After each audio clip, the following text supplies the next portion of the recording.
मेरे जीवन में 2 तारीखें बहुत महत्वपूर्ण रही। व्यक्ति के जीवन में कई बार ऐसे मोड़ आते हैं जो व्यक्ति के जीवन को बदल के रख लेते हैं, और मेरे जीवन में वो 2 दिवस, पहला दिवस 30 सितंबर 2001, जिस दिन मैंने अपने पूज्य पिताजी को खोया।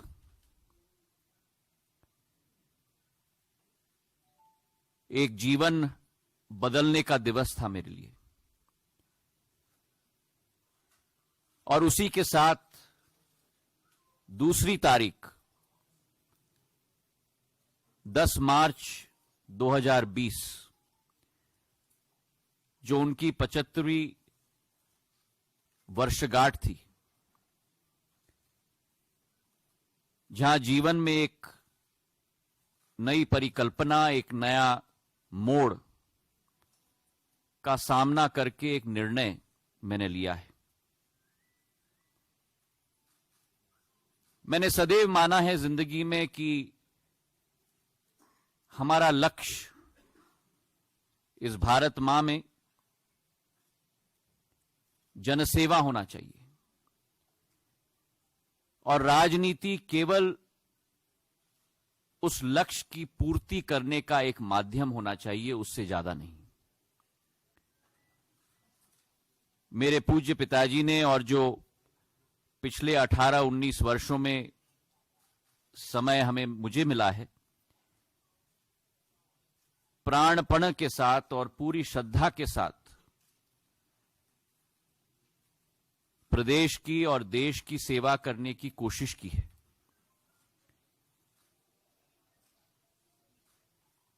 भारतीय कांग्रेस पार्टी के द्वारा, लेकिन मन व्यतीत है और मन दुखी भी है, क्योंकि जो आज स्थिति उत्पन्न हुई है, मैं ये कह सकता हूं विश्वास के साथ कि जनसेवा का लक्ष्य की पूर्ति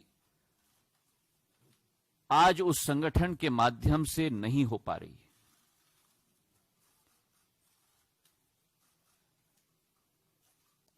और इसके अतिरिक्त वर्तमान में जो स्थिति कांग्रेस पार्टी में है, वो कांग्रेस पार्टी आज नहीं रही जो पहले थी। और 3 मुख्य बिंदु हैं। एक तो वास्तविकता से इंकार करना, और वास्तविकता से इंकार करके जो इबारत लिखी जाती है उसका समावेश न करना, जड़ता का एक जो वातावरण उत्पन्न है, और उसी के साथ जो एक नई सोच, विचारधारा, जो एक नया नेतृत्व को सही मान्यता न मिलना। मैं मानता हूं कि इस वातावरण में, जहां राष्ट्र स्तर पर यह स्थिति हो चुकी है, वहीं मेरे गृह राज्य में जो मेरा दिल का भाग है, मेरा मध्य प्रदेश, एक सपना हमने पिरोया था जब 2018 में वहां सरकार बनी थी। लेकिन 18 महीने में वे सपने पूरी तरह से बिखर गए। चाहे हम किसानों की बात करें, जहां कहा गया था कि 10 दिन में हम ऋण माफ करेंगे, 18 महीने बाद भी वो नहीं हो पाया है।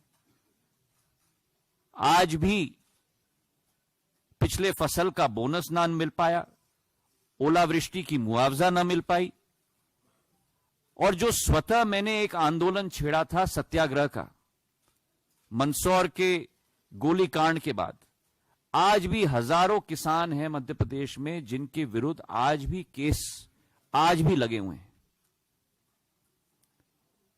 तो जहां आज किसान त्रस्त है, नौजवान भी बेबस हो चुका है, रोजगार के अवसर नहीं। वचन पत्र में कहा गया था कि हर महीने प्रति माह एक अलाउंस दिया जाएगा, उसकी सूद नहीं। और उसी के साथ जहां रोजगार के अवसर नहीं उत्पन्न हो पाए हैं, वहां भ्रष्टाचार के बड़े अवसर उत्पन्न हो चुके हैं। आज एक ट्रांसफर उद्योग चल रहा है मध्य प्रदेश में, रेत का माफिया चल रहा है मध्य प्रदेश में। और जब यह स्थिति राष्ट्र स्तर पर अलग विडंबना, राज्य स्तर पर अलग स्थिति, और जब सत्य के पथ पे कोई व्यक्ति चलता है, मूल्यों के आधार पर कोई व्यक्ति चलता है, तो तब मैंने निर्णय लिया कि आज अगर भारत माता और भारत को हमें प्रगति और विकास के रास्ते पे चलाना होगा,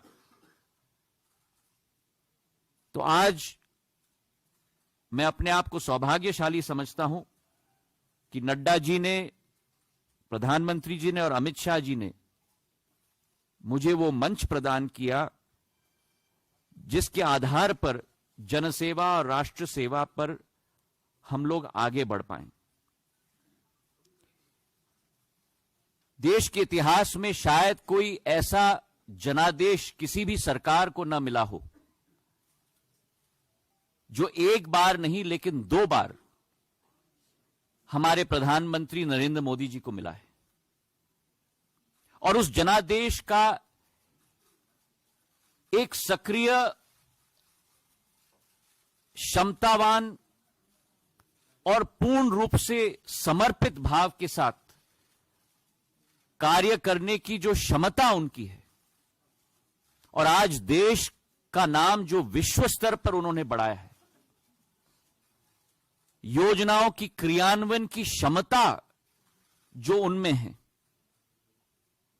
जो आज के नहीं लेकिन भविष्य की चुनौतियों को परखना और परखने के बाद उनकी सामना करने के लिए योजना बनाना, ये जो क्षमता उनमें है, मैं मानता हूं कि भारत का भविष्य पूर्ण रूप से उनके हाथों में सुरक्षित है। मैं आज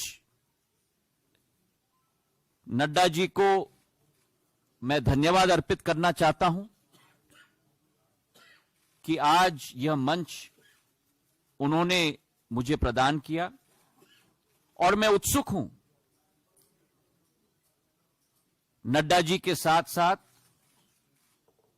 हमारे राष्ट्रीय अध्यक्ष के रूप में हमारे प्रधानमंत्री जी नरेंद्र मोदी जी के दिखाए हुए रास्ते पर, हमारे गृह मंत्री अमित शाह जी पूर्व अध्यक्ष के दिखाए हुए रास्ते पर, और हजारों सैकड़ों करोड़ों भारतीय जनता पार्टी के कार्यकर्ताओं के साथ मिलकर जनसेवा और देश के विकास में योगदान का अवसर मुझे मिलेगा। इसके लिए मैं कृतज्ञ हूं इन सभी महानुभावों का। बहुत बहुत धन्यवाद। आज के दिन बस इतना ही।